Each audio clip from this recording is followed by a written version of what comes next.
வணக்கம். இன்னைக்கு நம்ம பார்க்க போகிற சமையல் என்னன்னு பார்த்தீங்கன்னா, ஒரு மாதுளையும் தேங்காய் பால் வச்சு ஒரு ஜூஸ், அருமையான ஜூஸ் எப்படி செய்யலாங்கிறது பார்க்கலாம்.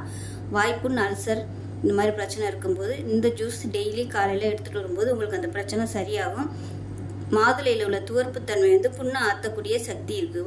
வயிற்றில் எந்த விதமான புண்கள் இருந்தாலுமே இந்த ஜூஸ் எடுத்துகிட்டு வரும்போது உங்களுக்கு நல்லா கேட்கும். ஸோ வாங்க இதை எப்படி செய்யலாங்கிறத பார்க்கலாம்.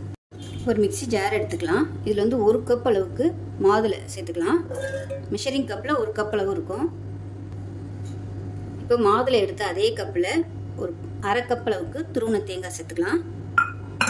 இப்போ அதில் ஒரு 1/4 கப் அளவுக்கு தேங்காய் தண்ணி, ஃப்ரெஷ்ஷாக உடைச்சா தேங்காய் தண்ணி சேர்த்துக்கோங்க. அதே மாதிரி தேங்காயும் ஃப்ரெஷ்ஷாக உடைச்சிட்டு சேர்த்துக்கோங்க.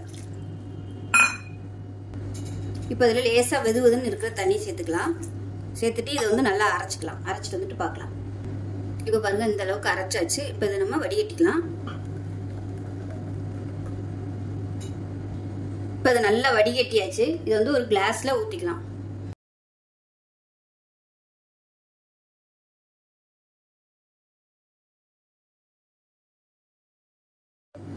இப்போ கிளாஸில் ஊற்றியாச்சு. நான் இப்போ எடுத்துருக்க அளவுக்கு பார்த்தீங்கன்னா தாராளமாக 2 பேர் சாப்பிட்லாம். இவ்வளோ பெரிய கிளாஸில் ஊற்றியுமே இன்னும் இவ்வளோ மிச்சம் இருக்குது. சளி பிரச்சனை இருக்கிறவங்களா இருந்தால் நல்லா வெதுன்னு தண்ணி ஊற்றி பிழிஞ்சிங்கன்னா உங்களுக்கு இது வெதுப்பாக தான் இருக்கும். குடிக்கிறதுக்கு டக்குன்னு உங்களுக்கு குளிர்ச்சி ஆகாது.